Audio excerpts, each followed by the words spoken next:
믿거나 말거나 실화괴담들. 첫 번째 이야기, 나를 너무나 사랑했던 그녀. 이 이야기는 실제로 작년부터 내가 겪고 있는 이야기입니다. 지금까지 이어지고 있고 나는 너무나 무서워서 죽을 것만 같습니다. 그 일의 발단은 작년 10월 무렵이었습니다. 당시 나는 대학교 4학년의 자취생으로 졸업 후 직장도 정해진 상황이었습니다. 게다가 마지막 학기 학점도 꽤 잘 나올 것 같고 졸업 논문도 거의 완성 단계여서 잔뜩 들떠 있었습니다. 그날은 아르바이트를 하던 편의점에서 야근을 하다시피 해서 새벽 2시 즈음에서야 자전거를 타고 집에 돌아가고 있었습니다. 그날따라 비가 심하게 내렸습니다. 우산은 손님이 편의점에 놓고 온 것을 빌렸지만 구두가 흠뻑 젖어 발이 차가웠기 때문에 기분은 좋지 않았습니다. 집 떠지는 자전거를 타고 40분 정도의 거리였습니다. 겨우겨우 집 근처까지 왔을 무렵 버스 정류장이 눈에 들어왔습니다. 거기에는 한 여자아이가 앉아 있었습니다. 여자아이가 예쁘기도 했고 비를 좀 피하고 싶은 마음도 있어서 나는 버스 정류장으로 들어섰습니다. 하지만 바람 때문에 비가 들이닥친 것인지 여자아이는 흠뻑 젖어 있었습니다. 나보다 살짝 연하인 듯한 얼굴에 조금 짧은 옷을 입고 있었습니다. 나는 조금 걱정이 되어 무심코 말을 걸었습니다. 이 근처에는 양아치들이 많기 때문에 혹시 변이라도 당하면 큰일이라는 생각이었습니다. 무슨 일 있어요? 우산이 없어서 그래요? 그 아이는 약간 떨면서 얼굴을 들었습니다. 친구랑 싸워버려서 차에서 혼자 내렸는데 집도 멀고 택시도 안 와서 그냥 기다리고 있었어요. 이야기를 들어보니 벌써 1시간은 좋게 기다린 것 같았습니다. 하지만 택시는 한 대도 보이지 않아서 우산도 없이 어찌할 바를 모른 채 버스 정류장에 앉아 있었다는 것입니다. 우리 집 엄청 가까우니까 잠깐 쉬고 갈래요? 택시 불러줄게요. 그래서 그 여자아이는 우리 집에 오게 되었습니다.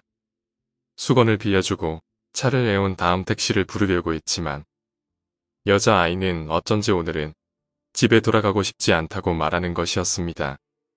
부모님과 함께 살고 있어서 늦은 시간에 집에 가는 것이 오히려 거북한 것 같았습니다.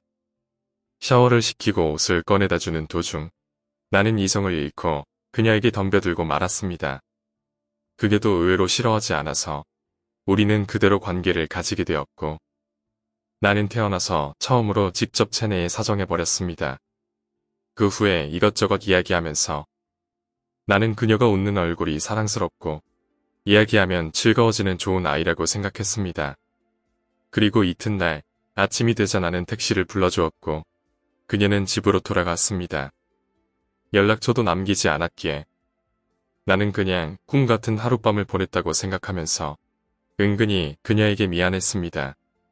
그리고 한 달 정도 지났을 무렵 지난번과 같은 시간에 아르바이트를 마치고 집으로 돌아오는 길이었습니다. 나는 또 버스 정류장에서 그 아이를 만났습니다. 묘하게 위화감이 느껴졌지만 그것의 정체가 무엇인지는 알아차리지 못했습니다. 그날 여자아이는 서 있었습니다. 또 만나고 싶어서 기다리고 있었다고 말했습니다. 왠지 위험하다는 생각이 들었습니다. 지난번의 일은 경망스러웠다고 후회하고 있었기 때문입니다. 하지만 늦은 밤이었던 데다 어쨌거나 덮친 것은 나였기에 나는 그녀를 데리고 집으로 갔습니다. 그리고 지난번과 똑같은 전개로 이어졌습니다. 내가 봐도 한심하지만 그만큼 그녀는 굉장했습니다. 그 후에 그 아이는 일주일에 한 번씩 나를 버스 정류장에서 기다리기 시작했습니다. 그러던 어느 날 난처하게도 나는 여자친구와 함께 가다 그 아이를 만났습니다. 그날은 우연히 아르바이트를 쉬는 날이어서 11시쯤에 버스 정류장을 지나가게 되었습니다. 그 아이는 앉아 있었습니다. 언제나 아르바이트가 끝나고 새벽 2시쯤에야 만났기 때문에 그 아이가 언제부터 나를 기다리고 있는지는 전혀 신경 쓰지 않았지만 그날에야 알아차렸던 것입니다. 그리고 두 번째 만났을 때부터 느꼈던 위화감이 무엇인지도 알아차렸습니다. 그 아이는 언제나 나와 처음 만났을 때의 모습으로 나를 기다리고 있던 것이었습니다. 나는 등골이 오싹하면서도 아무렇지도 않은 듯 여자친구와 그 아이의 앞을 지나갔습니다. 그리고 지나가는 그 순간 그 아이는 얼굴을 들며 싱긋 웃었습니다. 식은 땀이 흘러내릴 정도로 기분 나쁜 웃음이었습니다. 나는 달려서 도망치고 싶었지만 여자친구 앞이라 어쩔 수 없이 천천히 걸어서 그 자리를 벗어났습니다. 그날의 경험이 너무나 거북했던 탓에 나는 아르바이트 시간을 낮으로 돌려 그 아이를 만나지 않으려 했습니다. 그 와중 나는 취직하게 된 회사에서 연수를 떠나게 되어 한동안 방을 비우고 연수에 참가했습니다. 그리고 연수를 마친 뒤 친가에 돌아가 있는데 자취하는 아파트 관리인에게 전화가 왔습니다. 옆집에서 소음 때문에 불편하다는 민원이 들어왔다는 것이었습니다. 하지만 비어있는 집에서 소음이 날 리가 없습니다. 왠지 기분이 나빴습니다. 게다가 며칠 뒤 이번에는 악취가 심하다는 민원이 들어왔다는 것이었습니다. 어쩐지 이상하다고 생각하며 나는 자취방으로 돌아갔습니다. 그리고 방을 여는 순간 심한 악취에 그만 나는 토하고 말았습니다.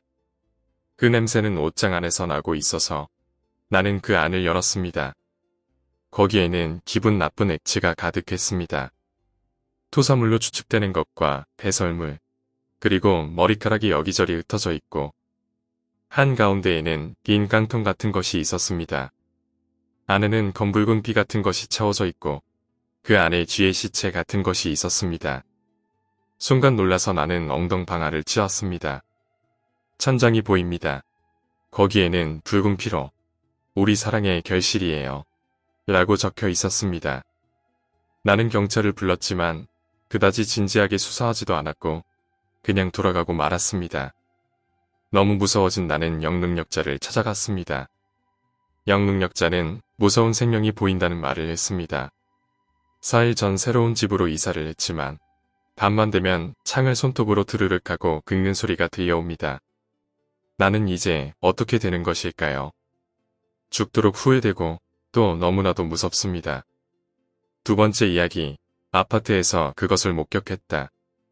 공부를 한창 준비하던 고3이었을 때 이야기인데요. 공부를 저녁 늦게까지 끝내고 항상 지나가는 아파트 옆 길이 있는데 길 가다 갑자기 땅에서 파지직하는 소리가 들려서 돌려보니까 이상한 검붉은색의 희색빛을 한 게 보였죠. 좀 더 가까이 가보니까 머리는 터져 있고 눈 안에 피가 다 들어가서 그렇게 보이더라고요. 제가 최초 신고자로 전화했는데 그 사이에 잠깐 시체 쳐다봤습니다. 분명히 저를 보고 있었는데 고개가 반대쪽으로 돌려져 있더라고요. 끼가 진짜 장난 아니었어요. 죽었는데 어찌 움직였는지 아직도 이해가 안 갑니다. 지금 5년 가까이 지났는데 그 모습이 너무 생생합니다. 최근에 들었는데 저희 학교에서 왕따 당하던 남학생이었다네요. 오늘 이야기는 여기까지입니다. 오늘 이야기가 재미있으셨다면 구독과 좋아요, 댓글 부탁드립니다. 댓글은 저에게 큰 힘이 됩니다. 감사합니다.